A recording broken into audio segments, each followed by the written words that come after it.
Halo, selamat pagi. Assalamualaikum warahmatullahi wabarakatuh. Selamat pagi dan salam sejahtera bagi kalian semuanya. Semoga kalian masih dalam keadaan sehat walafiat. Baik, pada pagi hari ini Mister akan melanjutkan pembelajaran ilmu pengetahuan alam dengan pokok bahasan yang sangat menarik. Kita bahas fertilisasi, kehamilan, kelahiran, sampai bayi kembar, sampai nanti akhirnya kita akan bahas tentang disease and disorder from reproduction system, yaitu penyakit dan kelainan pada sistem reproduksi, serta kita bahas sedikit, kita singgung sedikit tentang family planning program keluarga berencana. Tapi sebelum Mister membahas panjang lebar tentang hal ini semuanya, Mister akan memberikan sedikit kurang lebih 20 menit, 25 menit video tentang perjuangan seorang wanita, perjuangan seorang ibu pada saat mulai mengandung sampai melahirkan kita semuanya. Dari sini nanti kalian tentu bisa mengambil hikmahnya, mengambil nilai sikapnya, betapa besar perjuangan seorang ibu atau seorang wanita dalam atau mulai mengandung sampai melahirkan. Baik, kalian bisa menyaksikan video yang Mister berikan.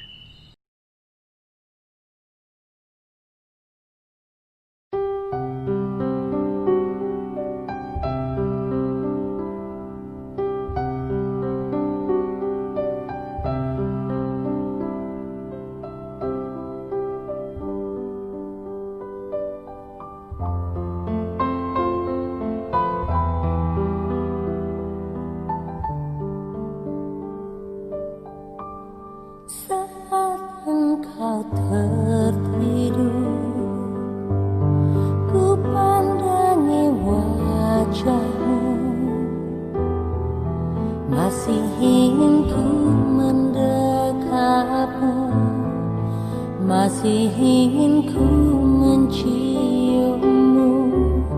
Tak pernah ku sadari waktu cepat berlalu, kini engkau menjadi besar, kini engkaulah harapanku.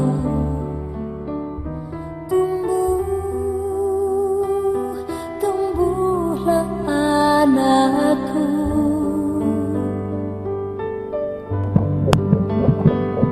Raihlah cita-citamu, jangan pernah engkau ragu. Sayang, doaku selalu bersamamu, membuat aman di hidupmu.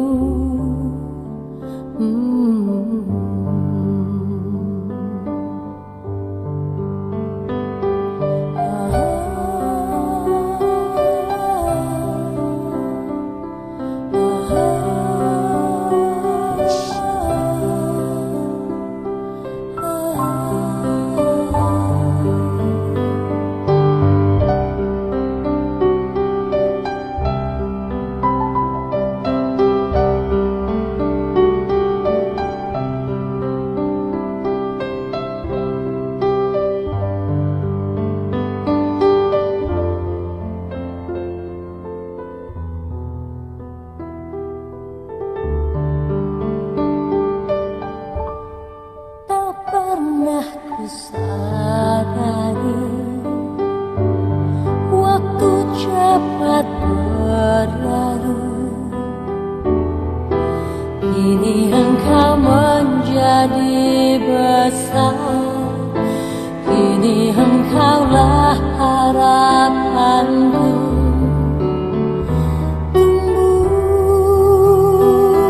Tumbuh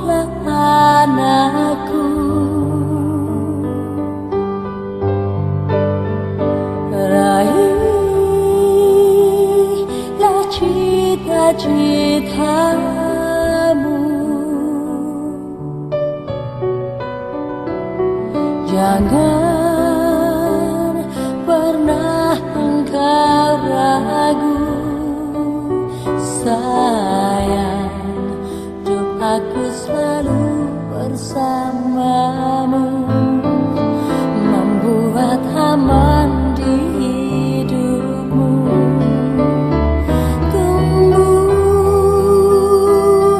Tumbuhlah anakku,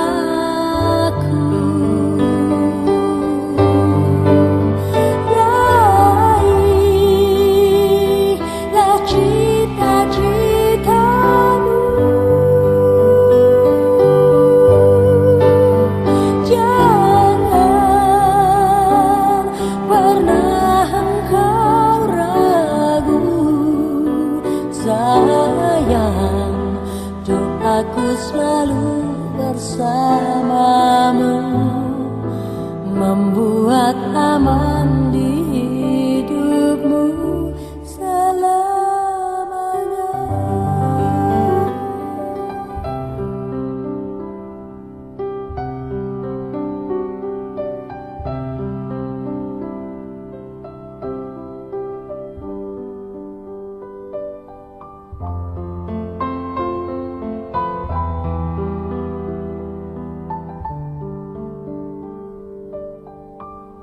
Saat engkau tertidur, ku pandangi wajahmu, masih ingin ku mendekapmu, masih ingin ku menciummu. Tak pernah ku sadari waktu cepat berlalu, kini engkau menjadi besar, kini engkaulah harapanku.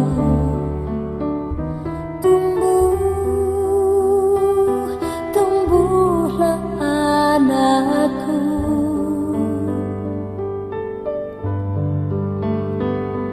raihlah cita-citamu. Jangan pernah engkau ragu, sayang, doaku selalu bersamamu, membuat aman di hidupmu.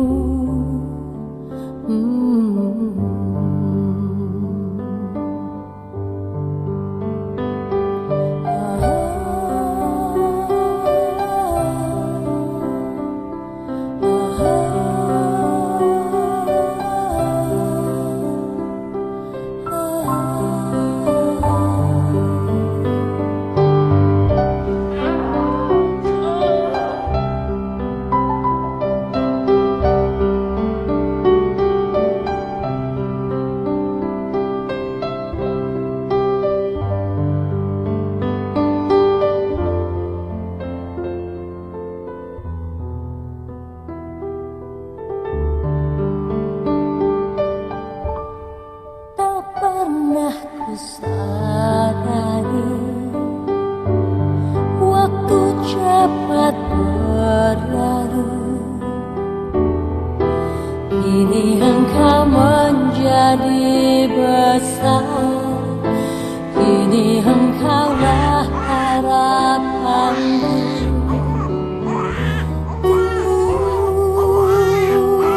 Tumbuhlah anakku, raihlah cita-citamu. Jangan pernah engkau ragu, sayang, doaku selalu bersamamu, membuat aman di hidupmu. Tumbuh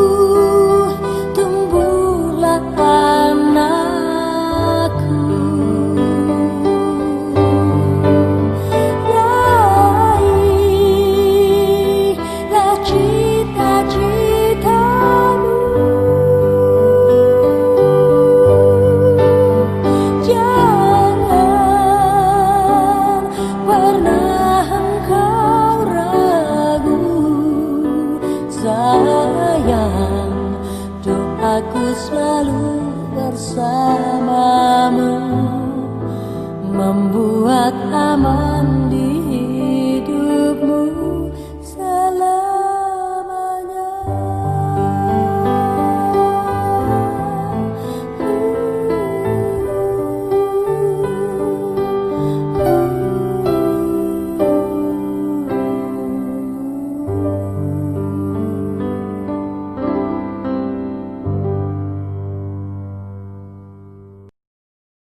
Baik, sekarang kalau kalian tadi sudah menyaksikan video yang Mister berikan, kalian tentu mulai berpikir betapa berat perjuangan seorang ibu, betapa berat perjuangan seorang wanita sehingga bisa melahirkan kita semua dalam keadaan sehat dengan perjuangan yang begitu hebatnya. Ya, baik. Itu di ilustrasi, sekarang akan kita bahas fertilisasi dan kehamilan. Kalau kita bicara tentang fertilisasi adalah proses bertemunya sel telur dengan sel sperma atau proses peleburan sel telur dengan sel sperma. Peristiwa peleburan sel telur dengan sel sperma yang terjadi pada tuba falopi atau oviduct itu namanya fertilisasi. Jadi bertemunya sel sperma dengan sel telur itu tidak pernah berada di liang vagina, tetapi pada tuba falopi. Di sini sayang, ya. Di sini ini tempat terjadinya fertilisasi. Tempat peleburan sel telur dengan sel sperma. Jadi sel sperma itu harus menemui sel telur di sini supaya ketemu sehingga terjadi proses fertilisasi. Nah, tentu ada pertanyaan di dalam benak kalian, Mister, kok bisa ya, Mister ya, sel sperma itu bisa menemui sel telur di posisi seperti itu. Nah, itu bagaimana caranya? Ingat, pada saat Mister membahas tentang morfologi sperma itu punya ekor sehingga dia bisa bergerak. Dia bergerak sayang, mulai dari sini ya, mulai dari liang vagina sampai menuju ke tuba falopi di sini. Nah, kok bisa ya Mister ya, dia ketemu sel telur di situ, kok nggak nyelonong atau salah ke tempat lain? Tuhan memberikan suatu anugerah bagi sel sperma dan sel telur. Jadi pada tuba falopi itu ada sensor panas. Sensor panasnya karena apa? Karena suhu pada tuba falopi itu lebih tinggi daripada tempat penyimpanan sperma itu pada testis. Sehingga sperma kalau bisa bicara itu dia bicara begini. Oh, ini kok suhunya agak panas ya. Oh, mungkin di sini tempatnya sel telur. Nah, dia akhirnya bisa menuju ke sana. Nah, di samping itu ada senyawa kimia yang dikeluarkan oleh tuba falopi, itu hormon progesteron. Baik. Sekarang kita lanjutkan ke berikutnya. Sebelum Mister membahas tentang panjang lebar kehamilan, proses yang terjadi pada saat kehamilan, tadi Mister bilang bahwa kalau sperma itu sudah ketemu sel telur, maka akan terbentuk zigot. Kalau spermanya subur, sel telurnya subur, sama-sama suburnya ya, maka akan terbentuk zigot. Maka zigot ini akan mengalami proses pembelahan, cleavage. Pembelahan jadi 2 sel, 4 sel, sampai banyak sel. Sampai terbentuklah fase yang namanya morula. Fase morula ini bentukan sel seperti bola yang padat. Ini morula. Tetapi setelah morula itu berkembang menjadi bentukan sel seperti bola, tetap bola, tapi tengahnya berongga. Nah, bentukan sel seperti ini namanya blastula. Nah, blastula, rongganya namanya blastosul. Blastosul ini rongganya namanya blastosul. Blastosul itu rongganya, sedangkan fasanya namanya blastula atau blastosis. Jadi di sini ada fase morula, ada fase blastula atau blastosis, kemudian ada fase gastrula nanti ya, bentukan seperti mangkok, itu gastrula. Setelah ada bentukan seperti mangkok, maka akan terbentuklah embrio. Nah, akhirnya embrio itu akan berkembang di sini, di janin ini. Ya, embrio itu akan berkembang di janin ya sayangnya. Di sini di janin ini. di sini dia akan berkembang. Nah, setelah itu baru akan ada bentukan seperti ini. Nah, ini. Kalian lihat di sini sayangku. Kalian lihat di sini, ini sudah dalam bentuk janin. Janin ini ini akan berkembang dalam suatu lapisan yang ada pada rahim. Lapisannya macam-macam. Ada lapisan amnion, ada lapisan korion. Ya, pada lapisan amnion itu terdapat cairan amnion, air ketuban. Orang Jawa mengatakan air ketuban. Jadi air ketuban yang kita namakan di sini cairan amnion itu untuk melindungi embrio atau janin yang berada di dalam rahim, supaya janinnya aman, supaya janinnya tidak kekeringan. Maka sama Tuhan dikasih cairan amnion dan cairan ketuban. Di samping itu cairan amnion ini juga memberikan nutrisi pada janin. Oleh sebab itu kalau ibu itu lagi hamil, wanita itu lagi mengandung, maka dia harus mengkonsumsi nutrisi atau makanan yang bergizi biar nanti janinnya sehat, janinnya kuat, iya kan? Oke. Di sini ada plasenta. Di sini juga ada tali pusar. Apa bedanya tali pusar sama plasenta? Nanti akan kita pelajari di bagian berikutnya. Walaupun kedua-duanya sebenarnya sama-sama dengan kumpulan daripada pembuluh darah ya. Kalau plasenta di sini ada arteri yang merah, ada vena yang biru, begitu juga tali pusat ada arteri yang merah, ada yang vena yang biru. Nah, kalau tali pusat jelas dong sebagai tempat keluarnya nutrisi dari janin ke ibu dikeluarin atau dari ibu ke janin. Maka janin akan memperoleh nutrisi dari ibu melewati tali pusat. Oke, baik. Nah, ini penjelasan yang dijelaskan oleh Mister tadi. Ada lapisan korion, ada lapisan amnion. Lapisan amnion atau air ketuban ini tadi sayangnya, apa fungsinya Mister banyak ya? Ada nomor 1, memberi apa? Ruang gerak. Memberi ruang gerak di sini. Ya, ada memberi ruang gerak, kemudian pelindung janin untuk melindungi janin supaya tidak kekeringan, ya.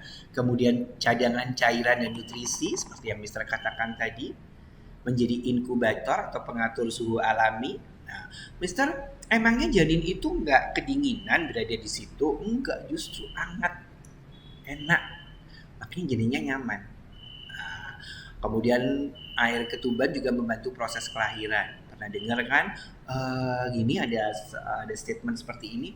Ibu ini kehabisan air ketuban, jadi ibu ini harus sesar atau operasi supaya janinnya cepat ketolong. Karena kalau nanti seandainya kehabisan air ketuban, maka janin itu akan kering, mati. Nah, untuk kita kembali lagi ke fungsi, jadi cairan amnion ini berfungsi untuk membantu proses kelahiran. Jadi kalau ibu itu sudah mengeluarkan tenaga, mengeluarkan energi, maka lapisan amnionnya pecah, cairan amnionnya akan keluar, membantu janin itu untuk keluar dari liang vagina. Ya. Kemudian juga cairan amnion berfungsi sebagai pendeteksi kelainan genetik pada janin. Jadi kalau janin ini ada kelainan genetik, itu bisa dicek di cairan amnionnya. Oke. Lapisan alantois itu kayak akan pembuluh darah dan membentuk plasenta. Yang membentuk plasenta sama plasenta sama tali pusat itu adalah alantois. Ada kantong kuning telur atau saccus vitellinus. Ini kan tadi kalau ada ulangan, kalau kalian ulangan, apa fungsi daripada saccus vitellinus atau kantong kuning telur tadi? Tempat pembentukan sel darah dan pembuluh darah pertama di dalam tubuh kalian. Ya, oke. Baik. Nah, oh ya, ini faktor-faktor yang mempengaruhi kehamilan, bukan sayang. Ini faktor-faktor yang mempengaruhi kelahiran. Faktor-faktor yang mempengaruhi kelahiran. Ya, ini dicoret sama Mister ya. Ini bukan kehamilan ya, ini kelahiran. Nah, saya ulangi ya, faktor yang mempengaruhi kelahiran. Faktor-faktor yang mempengaruhi kelahiran. Kenapa Mister janin yang besarnya seperti itu bisa keluar dari liang vagina yang begitu kecil. Subhanallah, itu kekuasaan Tuhan. Karena di dalam tubuh wanita yang sedang hamil, sedang proses mau melahirkan, itu hormon estrogennya ditinggiin. Kemudian ada hormon oksitosin yang dihasilkan pada dinding rahim yang berfungsi untuk supaya dinding rahim itu berkontraksi sehingga janin itu akan cepat lepas dari dinding rahimnya. Ada hormon prostaglandin, kemudian gaya dorong keluar yang dibantu oleh tenaga ibu tadi, ada gaya gesek, kemudian ada cairan amnion tadi yang membantu janin keluar, dan ada hormon relaksin yang dihasilkan di liang vagina. Nah, hormon relaksin ini berfungsi atau dihasilkan pada saat si wanita ini mau melahirkan. Jadi liang vagina itu akan mengeluarkan hormon relaksin yang merangsang supaya liang vagina membuka agak lebar sehingga janin bisa keluar. Ya, itu kekuasaan Tuhan, makanya kalian harus bersyukur. Ya, oke. Semuanya ini ada di buku paket kalian sehingga kalian bisa mempelajari dengan baik. Kalau tidak bisa, kalian harus bertanya, harus. Jangan sampai dipendam sendiri, harus bertanya. Tanyakan aja apa yang tidak kalian mengerti. Oke. Baik. Sekarang akan kita lanjutkan ke sedikit kita bicara tentang bayi kembar. Mister, saya tuh sering dengar ya, Mister ini kembar identik, ini kembar tidak identik, ini kembar siam. Apa sih Mister bedanya? Nah, macam-macam kembar pada prinsipnya dibagi dua. Ada kembar identik atau monosigotik dan kembar fraternal atau disigotik. Nah, nanti ada kembar siam. Kembar siam itu merupakan bagian dari kembar monosigotik sebenarnya. Kembar monosigotik atau kembar identik itu kembar yang terjadinya itu asalnya dari satu sel telur yang dibuai oleh satu sel sperma. Satu sel telur dibuai oleh satu sel sperma ya, kemudian menjadi zigot. Zigot itu akan membelah menjadi dua sehingga akan membentuk dua buah embrio. Nah, embrio ini berkembang dalam amnion yang sama, dalam plasenta yang sama, dalam tali, tapi tali pusarnya berbeda. Ya, karena monosigotik maka embrio ini berkembang dalam amnion yang sama, plasentanya sama, tapi tali pusarnya berbeda. Karena individunya beda-beda, sehingga dia memperoleh makanan harus sendiri-sendiri walaupun dari pusat yang sama. Nah, karena monosigotik maka jenis kelaminnya dan golongan darahnya sama. Kalau perempuan semuanya, kalau laki-laki semuanya, ya itu pasti monosigotik. Jelas semuanya, semua gambarnya ada di buku paket ya, kalian bisa baca nanti.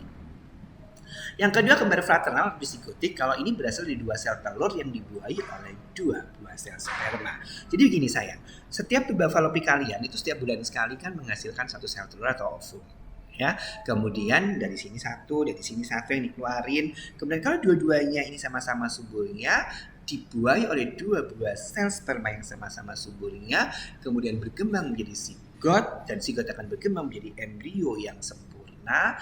Ini namanya kembar fraternal.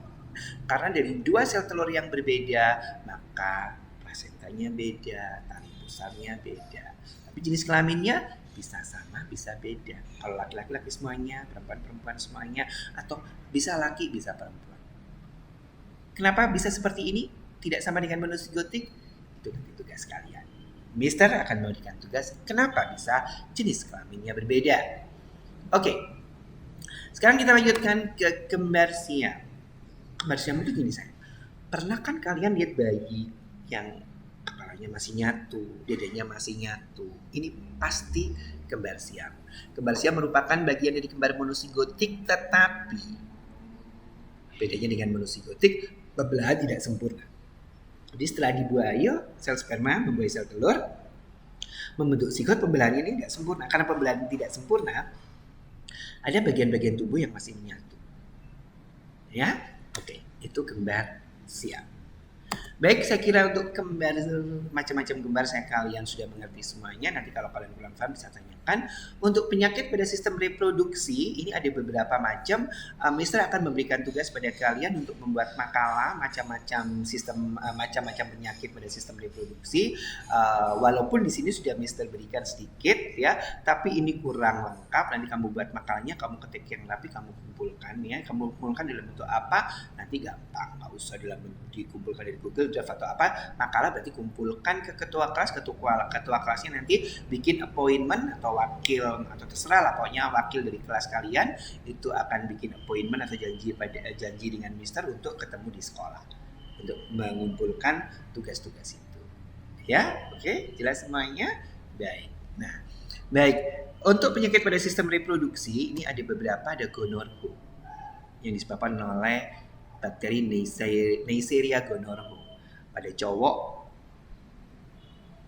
dinamakan kencing nanah. Pada cewek juga mengeluarkan kencing seperti nanah tapi warnanya kehijau-hijauan, kuning kehijau-hijauan. Nah, oke. Kemudian sifilis atau raja singa. Nah, ini juga penyebabnya bakteri Treponema pallidum. Nah, ini kemudian gambarnya. Oh ya, tugasnya nanti pasti dikasih gambar, dikasih foto-foto yang bagus ya biar jelas semuanya. Oke. Kemudian kandidiasis atau keputihan. Kandidiasis atau keputihan itu disebabkan oleh jamur Candida albicans. Ini pada wanita. Makanya harus bersih, ganti celana dalam itu 1 hari 2 kali. Karena di daerah situ pasti lembab. Bukan hanya perempuan aja, laki-laki juga. Kalau laki-laki mungkin bukan kandidiasis, bukan keputihan, tapi gatal-gatal nanti organ kelaminnya. Nah makanya harus bersih. Itu yang paling penting. Cantik, cakep, kalau nggak bersih percuma. Yang nomor 1 adalah bersih. Ya, oke. Jadi kandidiasis seperti itu, keputihan itu bisa disebabkan karena faktor 1 kurang bersih, yang kedua mungkin karena stres bisa. Kalau kalian mengeluarkan cairan berwarna putih jernih tidak berbau nggak apa-apa, mungkin karena pada saat itu kalian stres, banyak pikiran, banyak ulangan, nggak apa-apa. Tapi sekali-sekali loh ya. Tapi kalau bau, kalau cairan putih, cairan yang keluar dari vagina kalian itu berbau dan menyebabkan gatal, ini kalian nggak bersih berarti. Makanya harus bersih ya. Oke. Kemudian herpes simplex, kalian bisa baca sendiri di sini. Epididymitis ini ada pada pria. Ini ya kelenjar atau saluran epididymisnya membengkak ya. Epididymisnya membengkak gini, ini yang normal sayang. Nah, ini yang tidak normal, ini bengkak ya. Cici ya. Makanya harus bersih, apapun itu harus bersih ya. Jangan sampai nggak bersih ya. Nggak suka mister. Oke, dan yang terakhir adalah AIDS, Acute Immunodeficiency Syndrome. Itu penyakit yang menyebabkan turunnya daya kekebalan tubuh manusia. AIDS itu disebabkan oleh virus HIV, Human Immunodeficiency Virus. Human dari namanya kelihatan ya sayangnya. Human Immunodeficiency Virus. Virus yang menyebabkan turunnya efisiensi, berkurangnya kekebalan tubuh manusia, human immuno. Jadi virus yang menyebabkan turunnya daya kekebalan tubuh manusia ini adalah virus HIV dan menyebabkan penyakit AIDS. Nah, menyerang sistem kekebalan tubuh manusia terutama sel darah putih atau leukosit, khususnya limfosit. Kenapa limfosit? Kalian itu tugas kalian. Kenapa bukan monosit? Kenapa bukan eritrosit? Indikasi atau gejalanya apa? Diare, demam tinggi, mudah lelah, bercak merah di kulit. Yang paling berbahaya adalah pembengkakan pada kelenjar limfa. Penyakit apapun kalau sudah menyerang kelenjar limfa atau pembuluh getah bening ini berbahaya. Karena apa? Karena pembuluh getah bening atau kelenjar limfa tempat dibentuknya leukosit untuk melawan kuman penyakit. Kalau itu sudah diserang, siapa yang akan melindungi tubuh kita kalau ada penyakit yang masuk, bibit penyakit yang masuk? No, tidak ada, nothing. Makanya hati-hati. Penularannya hati-hati, transfusi darah hati-hati, ibu yang menyusui, ibu yang sudah kena HIV kemudian menyusui pasti anaknya tertular. Jarum suntik tidak boleh ganti-ganti ya, harus 1 orang dibuang. Kalau ke dokter kan setelah suntik untuk nyatu orang kan jarum suntiknya dibuang, ganti yang baru. Tidak boleh seks bebas, seks harus aman dengan 1 pasangan, seks harus yang seks sehat ya. Oke. Baik, itu untuk AIDS, nanti kalian bahas di tugas kalian. Ya, lihat ini gambarnya orang yang terkena AIDS. Itu virusnya. Ini gambar virusnya, ini orang terkena AIDS. Yang paling terakhir adalah Family Planning Program. Mister, kita ini negara berkembang ya Mister ya. Kenapa mesti negara berkembang? Itu jumlah penduduknya banyak. Kalau jumlah penduduknya banyak itu kan otomatis kesejahteraannya rendah.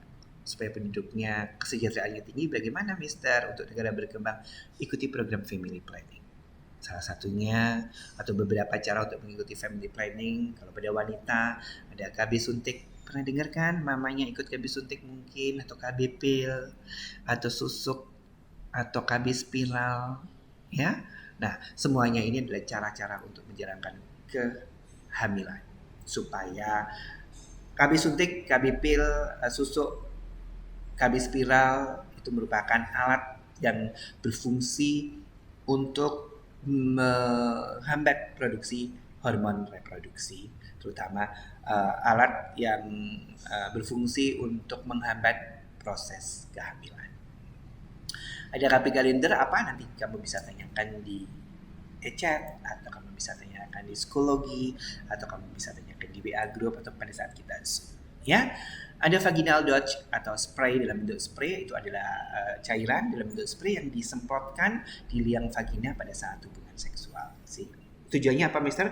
Supaya sperma si pria ini tidak subur mati, sehingga tidak dapat menemui sel telur.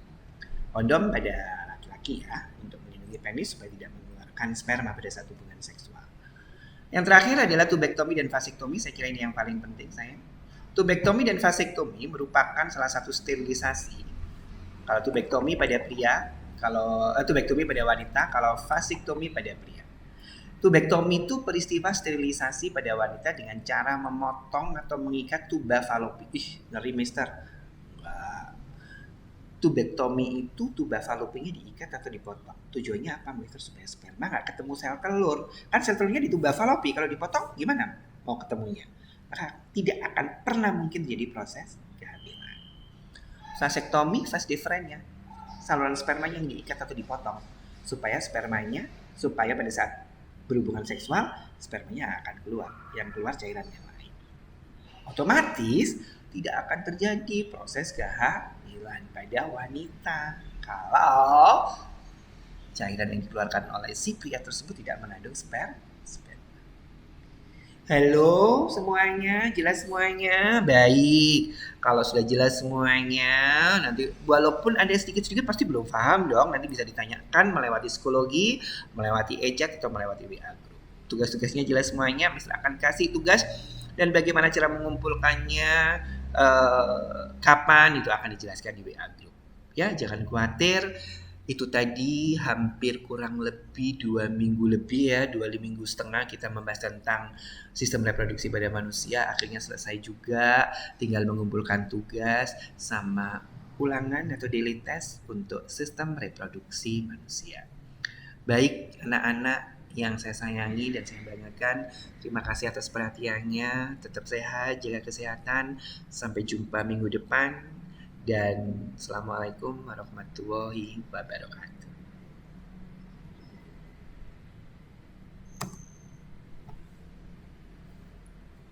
Udah bisa.